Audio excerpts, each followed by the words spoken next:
Una hora en la ventana, la otra hora en el balcón. Una hora El invitado. la otra hora en el balcón. La querida, la mi madre.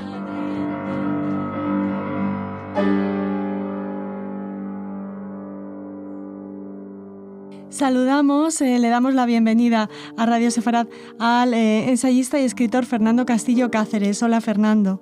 Hola, buenas tardes. Él será la persona que nos ayude a aproximarnos a esta exposición que presenta Centro Sefarad, Boulevard Europa, 1942, en la que tú y tu obra, tus libros, de los que hablaremos después, Fernando, si te parece, han jugado un papel muy importante. Pero casi la primera pregunta para situar a nuestros oyentes es obligada. ¿Qué es Boulevard Europa 1942? Bueno, Boulevard Europa 1942 se diría que es una instalación de una serie de 80 dibujos que me he atrevido, digamos, a hacer yo, y que es un relato gráfico de lo que fue el Holocausto en Europa durante la Segunda Guerra Mundial, de acuerdo con la tradición, si se quiere, pues de la narrativa popular de los esbotos o de la más contemporánea ilustración gráfica del cómic. Es una instalación que tiene un complemento musical de los hermanos García Cabello, dedicado específicamente para esta exposición, que la complementa y que amplía la proyección artística, no solamente pintura, no solamente instalación con aire teatral, sino también música, ¿no? Y que recoge un poco, pues, digamos, la realidad de la solución final del Holocausto, de la persecución de los judíos en Europa a partir del año 42, en que se aplica la solución final. De ahí su título, Boulevard Europa, siempre una referencia parisina, en este caso y mucho Dora Bruder, 1942. Uh-huh. Está Dora Bruder, está por supuesto Patrick Modiano. Sí, está Patrick Modiano, como se dijo en la presentación, y bueno, como se sabe, pues Modiano es un autor, un novelista, un escritor que tiene para mí mucho interés. Le he dedicado, digamos, un libro y medio, una monografía que se llama París Modiano, de la ocupación a mayo del 68, y otra que es Noche y niebla en el París ocupado, porque la literatura de Modiano es una literatura intimista, un tipo de narrativa que ya hace guiños al ensayo, y en el que, bueno, la cuestión del Holocausto y la cuestión, si se quiere, de la desintegración del mundo judío en Francia, que es aplicable también al este de Europa, con otras características, está muy presente en Dora Bruder, y sobre todo en un libro anterior a Dora Bruder que se llama Viaje de novios, donde aparece la proto-Dora Bruder, es decir, el personaje que anticipa a Dora Bruder, que se llama Ingrid Peirsen, y que, bueno, resume perfectamente la tragedia del destino de los judíos en Europa Occidental durante la Segunda Guerra Mundial.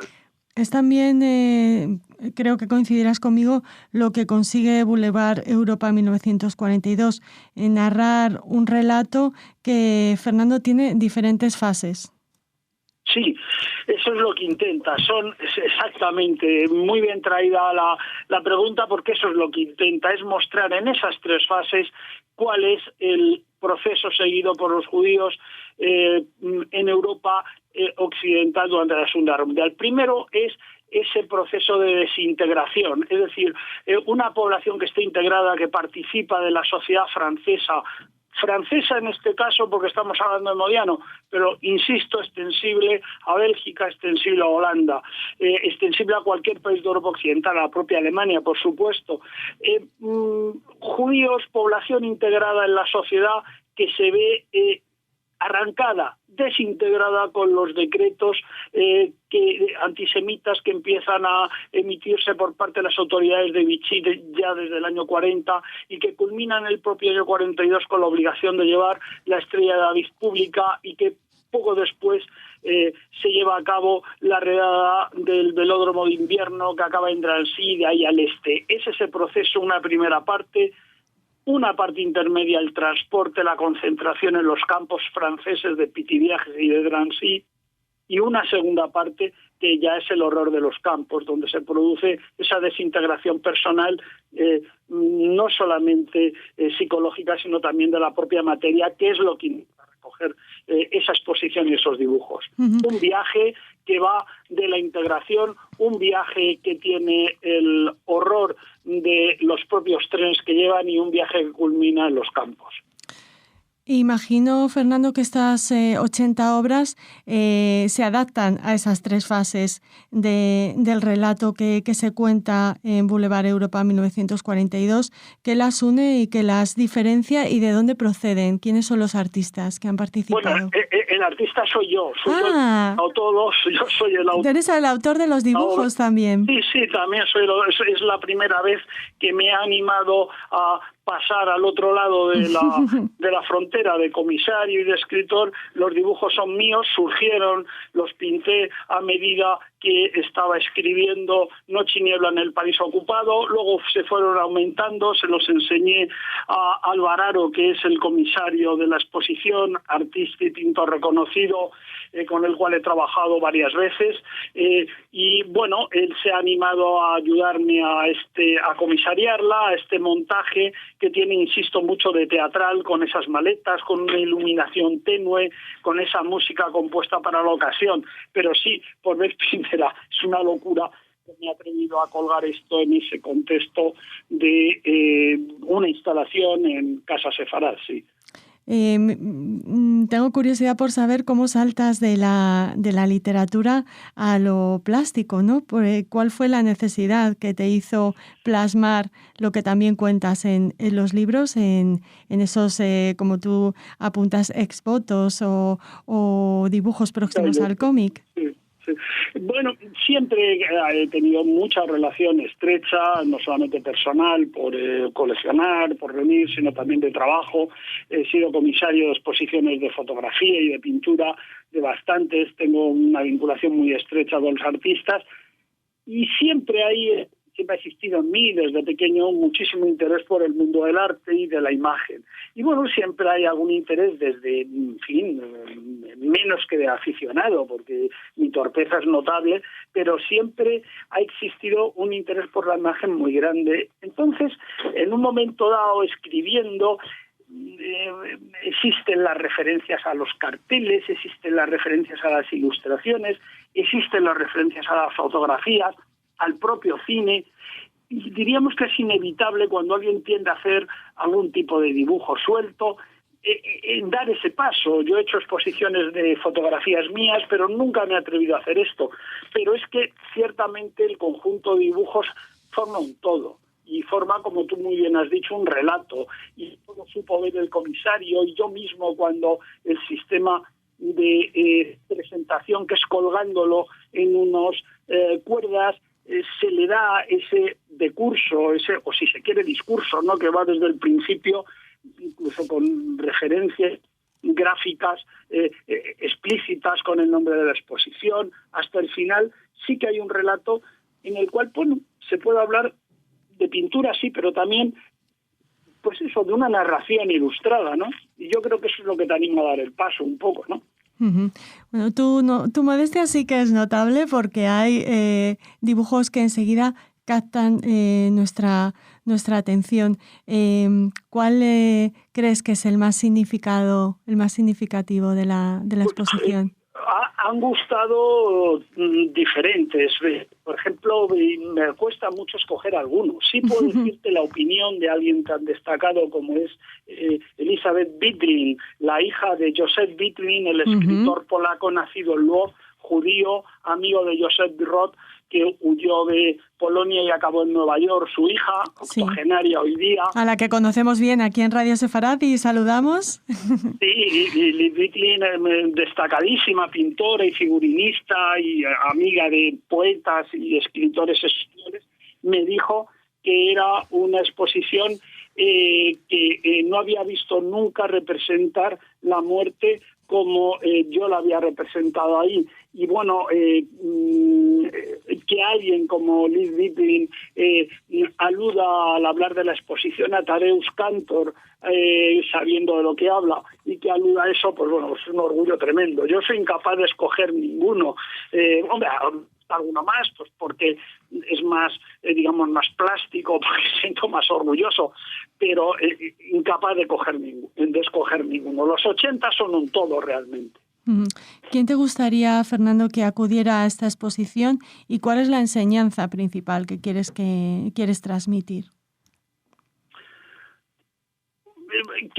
Me gustaría que acudiera cualquier persona, y sobre todo siempre uno aspira a que acudan quienes conozcan la realidad del Holocausto, la realidad de la historia de Europa durante estos años terribles que van de 1914 a 1945, ¿no? Eso sería lo que yo creo que, como todo lector quiere que le lea, como todo escritor quiere que le lea alguien que esté un poco en las claves del asunto, del relato. Con la pintura ocurre lo mismo. Me gustaría que asistiera cualquier tipo de persona interesada en el arte y en la historia, y sobre todo los muy interesados, los que sepan un poco lo ocurrido en esta época. Es lo fundamental, yo creo. Y el propósito no es otro que mostrar uno de los aspectos de esa guerra civil europea a la que se refería un historiador magnífico italo-francés que se llama Enzo Traverso, esa guerra civil que se abre en el año 14 y que se cierra también en el año 45, y de la que el Holocausto, como las vanguardias, como el arma nuclear, son el exponente de la modernidad en ese momento, el exponente negativo, por supuesto, a la modernidad, de la deshumanización de la sociedad. Uh-huh. Te vamos a pedir que nos ayudes, porque muchos de nuestros oyentes seguro que están deseando ver esta exposición, esta Boulevard Europa 1942. Te confieso que me encanta el título, me parece muy, muy evocador. Sí, eso se intentaba. Fernando, ¿algún consejo para recorrer esta exposición? ¿Cómo deberíamos acercarnos a ella? La exposición está instalación, al mismo tiempo está, colgada, porque nunca mejor dicho, dado que son cuerdas de las cuales penden los dibujos, según un orden narrativo. Es el orden al que tú has hecho alusión, por el que me has preguntado, y que en efecto parte del comienzo de, diríamos, una supuesta normalidad del judío integrado en la sociedad francesa. Insisto que francesa, como podría ser en cualquier otra, pero escojo la francesa porque fue un modelo de integración, sí. Y a partir de esos primeros dibujos se ve la degradación. Los primeros dibujos representan a personas vestidas normalmente con sombreros, son identificables, diríamos, de calle, mientras que las últimas son rostros esquematizados que están, diríamos, más cerca de la calavera, ni siquiera de la calavera, sino del cadáver que de el hombre. Es una exposición que se ha hecho con mucho respeto, teniendo muy presente lo señalado por Adorno cuando se decía que era irrepresentable lo ocurrido en Auschwitz. Ha sido muy debatido lo de Adorno. Todo lo que ha ocurrido en el mundo es susceptible de ser interpretado y representado, pero Adorno se refería a las exigencias de cambio que implicaba lo sucedido en Auschwitz con el Holocausto. Bien, se ha hecho sin guiños a la realidad, sino desde la interpretación, desde el arte y la literatura, y yo creo que lo que supone el conjunto es eso, el relato de una degradación humana producida por la política racial de los nazis. Pues animamos a nuestros oyentes a acudir a recorrer este Boulevard Europa 1942. Te agradecemos muchísimo, Fernando, que nos hayas hablado de esta exposición aquí en Radio Sefarad, y recordar a nuestros oyentes que podrán pasear este Boulevard Europa 1942 hasta el 23 de enero de 2018. Muchísimas gracias, Fernando. Muchas gracias a vosotros, a Radio Sefarad, por vuestro interés.